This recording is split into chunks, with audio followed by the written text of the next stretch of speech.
Welcome to the IDE Overview and Understanding dBASE Plus 10 capabilities and features. Let's go ahead and get into it. As you can see, I have dBASE loaded onto the system, and I'm going to now kick off dBASE Plus 10. And when you come in, you're going to notice that you're coming into the command window. Of course, the command window can handle basic scripts that you want to do inside of the IDE. So if I say n equals 1, and then below it put a question mark, n, and then hit return, you'll notice that the response is a 1. You also have your navigator. The navigator allows you to go through projects, forms, reports, programs, tables, SQL, and data modules, images, and other files. What's great about this is this gives you all the capability and features that you need to run a great dBASE application. We've also made some changes as far as managing these windows. Notice that I have a command window and I have a tab located up here at the top that says Navigator and Command.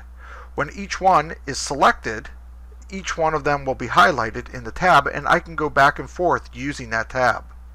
If I want, I can come into the view and actually change where those tabs are located. So if I wanted those to be on the bottom, I could come in, click on the bottom, and as you can see, I have them now working on the bottom.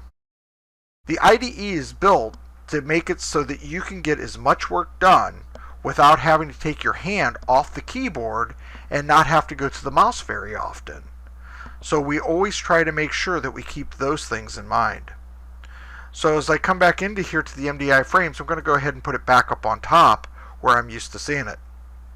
One of the things that people sometimes get confused with dBASE Plus 10 is that when they maximize the command window, as I'm going to do right now, they lose where the minimize and close is located. Notice that we have the number of tabs up here with our tab bar, the MDI frame manager. But up on top on the menu bar, as per Microsoft's definition, we have where to make it a window, where to minimize it, and then where to actually close it.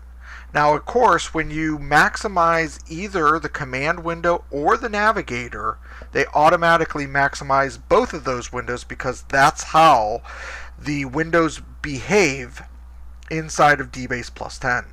If you want to go back to the windowed, and notice I have the windowed navigator here, but I no longer have the command window. If I want to get the command window back, I can just go to the view and hit command window, and I'm back to where I was before. Note one small thing. Notice the n plus n, or the n equals 1, is no longer here. And if I do a question mark, n, and hit enter, it's still defined. You just don't see it in the command history of the command window. So just keep that in mind. Now, as far as the rest of how the product works, there's a couple of things I want to make highlight of. Underneath the file, you have a set of wizards. You have a new project wizard, you have a new database administration wizard, and you also have your web wizards.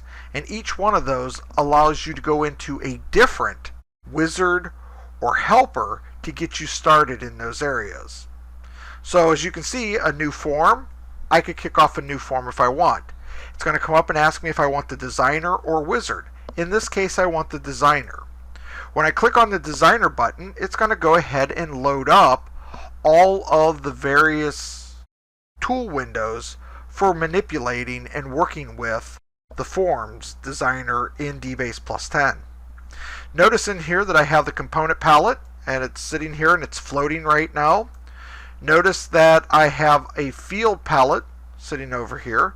And I might also want to see some of my other windows, such as the inspector. And I also have it floating at this particular moment in time.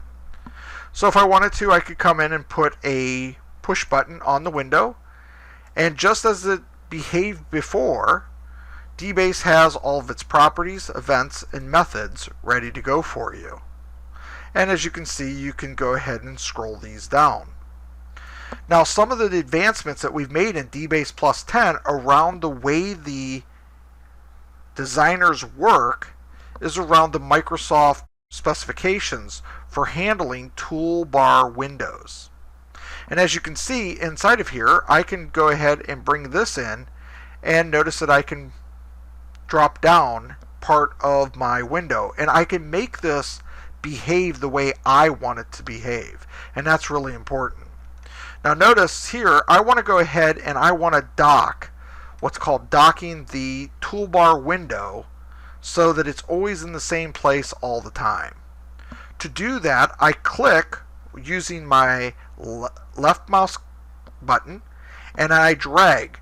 When I start the drag operation, notice in the center that we have, and on the left side, I have the ability to drop that area. And when I click on those small areas, it'll show me where it's going to drop that process.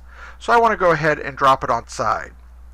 Now notice that my component palette window has not been affected by that. Whether or not I've went ahead and put that into there has no effect. But when I do drag it, I get the opportunity to put it someplace else and lock it into something. Now I also have another thing that I think is actually quite valuable and rather nice to have, which is the ability for me to not only change the size of these windows to make them fit whatever screen I'm on, but when I come into my designer, I can also come in and basically auto hide the component palette. So 99% of the time I'm not using the component palette, but I always want it available to me when I'm in the designer, so I can say auto hide. When I click off of the area, notice when I'm clicking on it, it automatically brings it up when I click over top of it. So I have the ability to lock in the inspector like it is right now. I have the ability to float the component palette and also auto hide the object so it's not in my way. Now, if I was on a multi-screened monitor, I could go ahead and maybe put my component palette on one page, put my command and navigator on another page, and keep this the way I want. Now, let's say I wanted the field palette underneath my form inspector. How would I do that? Well, I'm going to drag the toolbar window off of the docking form. Notice that I have the ability to auto hide right here with this little tack, or if I say put the tack down, that's going to keep the window full size at all times. I can also come in and say I want it docking auto hide, or I can close the actual window. But for me, what I want to do with the field palette is I want to take the field palette and make it a sub-tab of my inspector. So notice that's what's highlighted now on my interface. So when I do that, you'll notice that I have the inspector here and I have the field palette there. So let's go ahead and drag that off.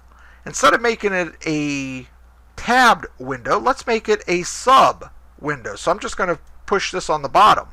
So I may want to move this down a little bit and keep my inspector and my field palette where it's at, and I can still use it the exact same way I was before, still get to my events, still get to my methods. The key to this is to make the designer work the way you want to work. And remember, when I go out of the designer, and let's say I go back to the command window, notice the designer for the form disappears from me. When I go back and click on my form, the designer reappears and I'm back working inside of the process as you would expect.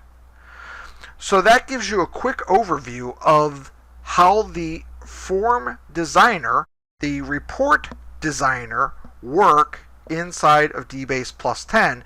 And again, we tried to make it as convenient to you as possible. Now the other great part is when I would exit out and come back into dBASE, that my setup is remembered from time to time. And that of course saves time for you inside of the product. Hopefully this has been interesting. Hopefully this allows you to use dBASE Plus 10 a little bit better. Thanks a lot for listening. Have a great day.